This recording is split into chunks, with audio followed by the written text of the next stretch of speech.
গাছের ডালে নরকঙ্কাল ঝুলতে দেখে মঙ্গলবার সকালে ব্যাপক চাঞ্চল্য ছড়ালো নদিয়ার শান্তিপুরের বড়বাজার এলাকায়।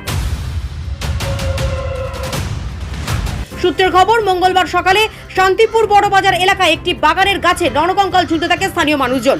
পরে স্থানীয়রা শান্তিপুর থানায় খবর দিলে তড়িঘড়ি ঘটনাস্থলে পৌঁছান শান্তিপুর থানার পুলিশ বাহিনী।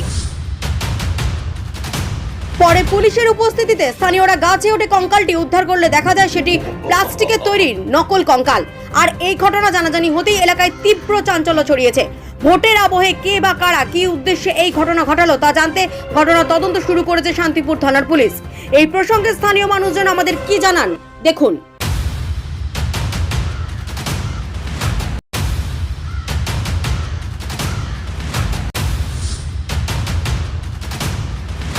যেই যাবে সে একটা সত্যি মনে হবে, দেখে মনে হচ্ছে একটা সত্যিকারের কঙ্কাল। যেই করুক না কেন, আমার মনে হয় জিনিসটা খুবই অন্যায়জনক। কেন মানুষকে আতঙ্কিত করা এটা ঠিক না, অন্তত এই সময়টার জন্য। হ্যাঁ, এখন প্রশাসন এসছে, প্রশাসন যেটা ভালো বুঝবে সেটা করবে, তপন জন্য এটা দেখুন, আমার বাড়িটাই হচ্ছে ঠিক রথতলার পাশে এই কাঁসারিপাড়া প্রাইমারি স্কুলের সামনে। এই কথাটা আমি কালকে শুনেছি, আজকে আপনি এই বিষয়ে জানতে চাইছেন। প্রতিক্রিয়া বলতে ওই যে কঙ্কালটা যে বা যারা ঝুলিয়েছে, আমার মনে হয় দুটো উদ্দেশ্য থাকতে পারে। প্রথমটা হতে পারে এরকমই যে মজা করার জন্য ও মানুষকে ভয় দেখাবার জন্য। যদি এইরকমই কোনো উদ্দেশ্যকে সামনে রেখে এই কাজটা করে তাহলে আমি বিষয়টা বলবো যে ঠিক না, কারণ মানুষকে এরকমভাবে ভয় পাওয়ানোটা অনুচিত কাজ। আর দ্বিতীয় যদি উদ্দেশ্যের কথা বলেন, সেটা বড় সড়ো ব্যাপার হয়ে যেতে পারে, কারণ সামনেই লোকসভা নির্বাচন। রাজ্য বলুন, দেশ বলুন, সেটা সম্পূর্ণই আমারও ব্যক্তিগত মত কঙ্কাল স্বরূপ।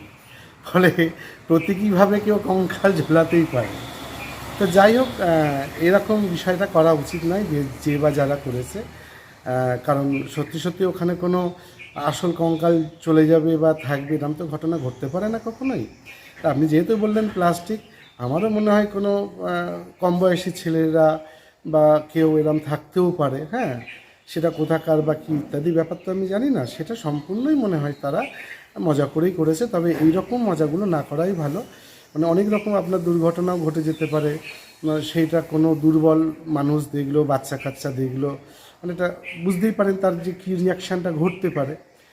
সেই ক্ষেত্রে সাবধান কথাটা বলছি কেন, সেই ক্ষেত্রে অবশ্যই মানে বিষয়টা নিয়ে খুব গুরুত্বপূর্ণভাবে আমাদের দেখা উচিত।